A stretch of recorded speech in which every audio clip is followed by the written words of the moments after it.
अस्सलाम वालेकुम जी। तमाम देखने और सुनने वालों को मेरा सलाम, सुबह बखैर। इसके साथ ही हमारी सुबह का आगाज़ हो गया है अल्हम्दुलिल्लाह। और फ़ातिमा और ख़दीजा दोनों उठ गई हैं और उठते ही आपस में इनका प्यार आज शुरू हो गया, वरना अक्सर तो इनकी दिन की शुरुआत जो है वो लड़ाई से होती है। ख़दीजा सुबह सुबह उठ के मेरे पास बेड पे आती है और फ़ातिमा जो है उसको इस बात से बहुत प्रॉब्लम होती है। वो कहती है कि तुम मामा के पास आकर क्यों बैठी हुई, सिर्फ मेरी ही मामा है। और अभी फ़ातिमा मुझे मना रही थी कि मुझे आप मॉल में लेकर जाएंगी आज, तो मैंने कहा आपके बाबा को जिस दिन छुट्टी होगी बेटे मैं आपको उस दिन मॉल लेकर जाऊंगी, क्योंकि आजकल तो वो तकरीबन शाम को आ जाते हैं 5-6 बजे घर पे ही, तो संडे को उनको छुट्टी होगी तो इनको लेकर चलेंगे हम फिर। इसके साथ ही आज सुबह ही मैंने ये प्लान किया हुआ था कि जो भी चीज़ें मैंने ऑनलाइन मंगवा कर रखी हैं ये वक्तन फ़वक्तन ख़रीद के रखी हुई हैं। मेरी आदत है मैं जब भी बाज़ार जाऊं तो मुझे चीज़ें ना भी चाहिए हों, जो मुझे अच्छी लगे वो मैं ले लेती हूँ। इसलिए कि एक बच्ची जो मेरे पास है, जो बच्चे संभालती है, सना, वो आप समझ लें कि मेरी ही बेटी है। और इसके बारे में मैं आपको तफसील से बताऊंगी कि ये कौन है, कहाँ से आई है, लेकिन इसकी शादी मैंने ही करनी है और ये मेरी ही बेटी है। तो फिर आपको पता है कि दिन ब दिन महंगाई कितनी ज़्यादा हो रही है। आज जो चीज़ 100 रुपये की है, 1 साल बाद ही वो 200-300 की मिलेगी। तो मैं कोशिश करती हूँ कि मैं घर में सामान रखूँ। मेरी अपनी भी 2 बेटियाँ हैं और बेटियों के जवान होते पता नहीं चलता। और ये सना भी मेरी बेटी है, इसकी शादी भी इंशाल्लाह मैं बड़े अच्छे तरीके से करूँगी, अपनी बेटी बनाकर ही इसको, क्योंकि ये 8-9 साल से मेरे पास है और अभी कोई 2-3 साल लग जाएंगे इसकी शादी करने में। तो ये जितने भी ब्लैंकेट मैंने रखे हुए थे, असल में मेरे एक भाई जो हैं वो मुझसे बड़े, वो आर्मी में हैं और उनकी पोस्टिंग डिफरेंट जगहों पर होती रहती है, कभी नौशहरा, कभी पेशावर, कभी कोयटा, कभी कराची। तो मैं जहाँ भी उनके पीछे जाऊँ तो वहाँ की मार्केट्स को ज़रूर विज़िट करती हूँ। और हर जगह की आपको पता है कोई ना कोई चीज़ तो मशहूर होती है, फिर जहाँ पे जो मिले। ये नौशहरा में उनकी पोस्टिंग थी तो मैंने वहाँ से काफ़ी सारे ब्लैंकेट्स और ये बेडशीट्स वगैरह ख़रीदी थी। ये पूरे पूरे सेट हैं, रज़ाई सेट, ये मैंने वहाँ से लाकर काफ़ी रखे हुए थे। आज मैंने सोचा कि कोई किसी अलमारी में पड़ी हुई है चीज़, कोई किसी अलमारी में, इस तरह तो क्वांटिटी का और तादाद का मुझे ख़ुद भी अंदाज़ा नहीं होता।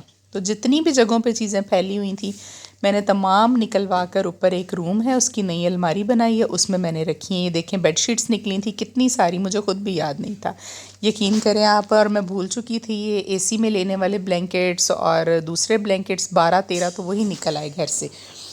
अभी किचन में मैं आ गई थी और यहाँ पर तैयारी हो रही थी जी हमारे चिकन मैकरोनी बनने की, और साथ में कटलेट्स बन रहे थे, ख़त्म हो गए थे, बच्चे खाते हैं शौक़ से। ये बच्ची जो है वो लहसुन चॉप कर रही है उसके लिए, तो इसकी रेसिपी भी आपके साथ शेयर करेंगे, साथ साथ आप देखते जाइएगा कैसे बनानी है। बस बहुत आसान और सिंपल सी रेसिपी है। इसके लिए हमें जो चीज़ें चाहिए वो ये होंगी कि क्यूब्स में कटा हुआ बोनलेस चिकन हमें चाहिए होगा, 1 कप के करीब हमें मैक्रोनी बॉयल हुई चाहिए होगी, नमक, काली मिर्च और ज़ीरा पाउडर चाहिए होगा, केचप, सोया सॉस और चिली सॉस चाहिए होगी, और साथ में जी हमें कटी हुई चीज़ों में लहसुन और शिमला मिर्च और गाजर बारीक कटी हुई।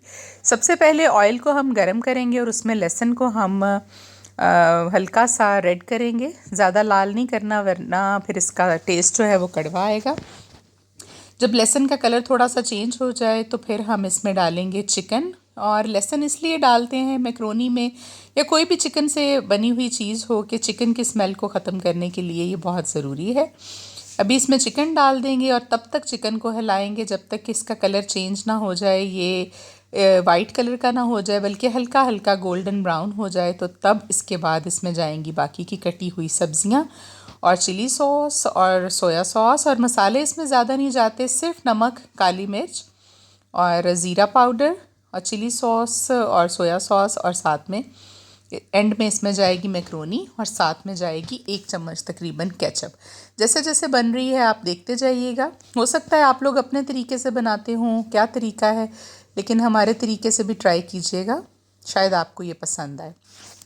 अच्छा, आज मैं आपके साथ शेयर करने वाली हूँ एक बहुत ही इम्पॉर्टेंट तस्बीह, जो कि मेरे ख़्याल के मुताबिक और मेरे नज़दीक सबसे ज़्यादा इम्पॉर्टेंट तो बात ये है कि अल्लाह ताला हमारी मग़फ़िरत कर दें और हमारा ईमान पर ख़ात्मा हो। इससे ज़्यादा तो कोई भी मुसलमान जो है वो ख्वाहिश नहीं रखता। तो इसके लिए ये एक तस्बीह है, मैं आपके साथ शेयर करती हूँ। अव्वल व आखिर आप बावुज़ू होने के बाद अव्वल व आखिर 3-3 मरतबा दरूद शरीफ पढ़ लीजिएगा। और ये बात याद रखिएगा कि आप कोई भी वजीफ़ा पढ़ रहे हों तो अव्वल व आखिर दरूद शरीफ जो है वो पढ़ना लाजमी है। اس سے آپ کے وظیفے کی برکت میں اضافہ ہوتا ہے اور اللہ تعالیٰ آپ کی دعا کو جلد قبول کرتے ہیں۔ اول و آخر درود شریف پڑھنے کے بعد آپ نے یہ کرنا ہے کہ ایک تسبیح لینی ہے اور قبلہ رخ ہو کر بیٹھ جانا ہے، اور تسبیح میں آپ نے 101 مرتبہ یہ کلمات پڑھنے ہیں جی، غور سے سن لیجئے گا۔ بسم اللہ الرحمن الرحیم، سبحان اللہ و بحمدہ، سبحان اللہ العظیم، استغفر اللہ العظیم و اتوب الیہ۔ میں آپ کی آسانی کے لیے دوبارہ سے رپیٹ کر دیتی ہوں۔ بسم اللہ الرحمن الرحیم، سبحان اللہ و بحمدہ، سبحان اللہ العظیم، استغفر اللہ العظیم و اتوب الیہ۔ اور یہ کلمات کے بارے میں فرمایا ہے نبی پاک صلی اللہ علیہ وآلہ وسلم نے کہ جب آپ ایک مرتبہ یہ کلمات پڑھتے ہیں تو آسمان پر اس شخص کے نام کی ایک تختی لگا دی جاتی ہے، جو کہ اس انسان کا بڑے سے بڑا گناہ بھی اس تختی کو اس آسمان سے نہیں اتار سکتا، اور اس کے گناہوں کو بخش دیا جائے گا اللہ کی طرف سے، خواہ وہ زمین و آسمان کی وسعت کے برابر ہی کیوں نہ ہوں۔ تو اب آپ خود ہی اندازہ لگا لیں اس کی کتنی امپورٹنس ہے اور کتنا اس کے لیے پڑھنے کے بعد ہمیں فائدہ ہوگا اس سے۔ تو اگر آپ روزانہ ایک معمول بنا لیں، اور یقین کریں اتنا ٹائم نہیں لگتا، ٹوٹل 10 سے 15 منٹ لگیں گے، آپ کر کے دیکھ لیجئے۔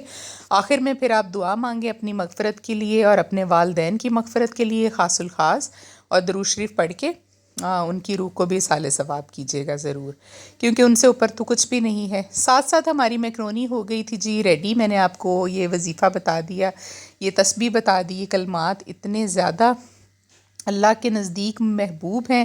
اس میں استغفر اللہ بھی آ جاتی ہے، اس میں اللہ تعالیٰ کی تسبیح اور حمد و ثنا بھی ہے، اور یہ بالکل ایک معقول سے الفاظ میں اللہ تعالیٰ سے آپ اپنی مغفرت مانگ سکتے ہیں، اور اللہ ضرور انشاءاللہ ہم سب کو معاف کرے گا، کیونکہ اللہ نے ہمیں شکر ادا کرنا چاہیے کہ ہم مسلمان گھروں میں پیدا ہوئے ہیں، اور ہماری بخشش کے وسیلے بھی اللہ تعالیٰ نے خود ہی بنائے ہوئے ہیں، ورنہ کہاں ہمارے گناہ اور کہاں اللہ تعالیٰ کی رحمت۔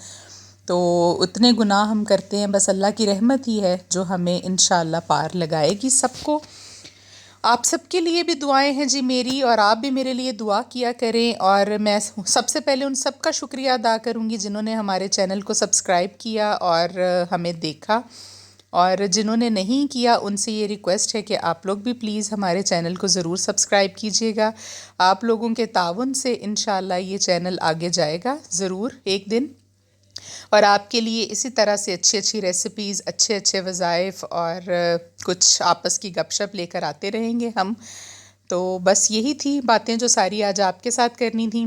یہ سارا کچھ بنانے کے بعد کچھ ہمسایوں کے برتن آئے ہوئے تھے ہمارے گھر، کچھ چیزیں ڈال کر، وہ سارے میں نے ان میں چیزیں ڈال کر واپس کیے، بچوں کو بھی کھلایا، اور کھانا وانا کھانے کے بعد آج کھانے میں ہم نے بنائی تھی جی آلو اور گوبھی کی سبزی، کیونکہ میرے ہسبینڈ کا کولیسٹرول کا لیول کچھ بڑا ہوا ہے، تو وہ زیادہ تر کہتے ہیں میرے لیے آپ سبزیاں پکایا کریں، مجھے گوشت آپ کم دیا کریں۔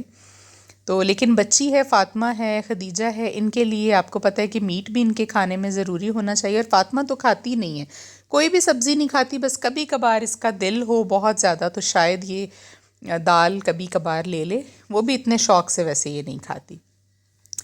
یہ کھانا ہمارا پریپیئر ہو رہا تھا، اس کے بعد آج میں باہر نہیں گئی تھی واک کرنے کے لیے، باہر سے کہ اسٹیڈیم نہیں گئی تھی، اپنی کالونی میں ہی میں نے تھوڑی بہت واک کر لی تھی، کیونکہ واک اگر آپ شروع کریں تو پھر کوشش کریں اس کو ریگولر کریں، کیونکہ پھر ہی اس کا فائدہ ہوتا ہے۔ ایک دن آپ واک کر دیں، ایک دن چھوڑ دیں، اس کا کوئی فائدہ نہیں ہے۔ یہ ہماری کالونی کے تھوڑا سا باہر نکلیں تو ایک صاف ستھرا سا ایریا ہے تھوڑا سا، تو وہاں پہ میں نے کوئی 5-7 چکر جتنے مجھ سے ہو سکے میں نے لگا لیے، آدھا پونا گھنٹہ میں نے واک کی۔ واک کرنے کے بعد آ کر گھر فاطمہ اور خدیجہ کو دیکھا، اس کو تھوڑا بہت میں نے پڑھایا، اور پڑھانے کے بعد جو کپڑے سمیٹنے والے تھے وہ ہم نے سمیٹے۔ آج ہماری لائٹ 3-4 گھنٹے کے لیے چلی گئی تھی، اور اتنا ہمیں پرابلم ہوا، ہیٹر بھی بند ہو جاتا ہے، بہت سردی بھی لگی، لیکن کیا کر سکتے ہیں، لائٹ کی اوور آل کنڈیشن جو ہے پورے ملک میں ہی ایسی ہے، خراب ہے۔ تو بس میری آپ سے یہی ریکویسٹ ہے کہ آپ سب لوگ بھی اس تسبیح کو جو میں نے آپ کے ساتھ شیئر کی ہے، اس کو روزانہ ایک مرتبہ ضرور پڑھ لیا کریں، کسی بھی ایک نماز کے بعد ٹائم رکھ لیں، تو کوشش کریں کہ اس کو پڑھیں، اور اللہ تعالیٰ سے اپنے لیے، اپنے والدین کے لیے آپ مغفرت طلب کریں۔ ابھی میں گھر آ گئی تھی واک کر کے، اور فاطمہ بچوں کے ساتھ مل کے کھیل رہی تھی یہاں پر. بس جی آج تک کی روٹین اتنی ہی جتنی آپ کے ساتھ شیئر کر لی. ابھی چاہیں گے آپ سے اجازت، کل ملیں گے ایک نئے ولاگ کے ساتھ، بشرط زندگی اگر اللہ تعالیٰ نے زندگی دی. خوش رہیں، اپنے گھروں میں آباد رہیں. اللہ تعالیٰ سب بہن بھائیوں کو گھر کا سکھ عطا کرے. اور میں ہمیشہ اپنی دعا میں یہ لفظ ضرور شامل کرتی ہوں کہ اللہ تعالیٰ امن امان رکھنا. زندگی میں امن ہوگا تو سکون چین ہوگا. ہمیں دیجیے اجازت. اللہ حافظ.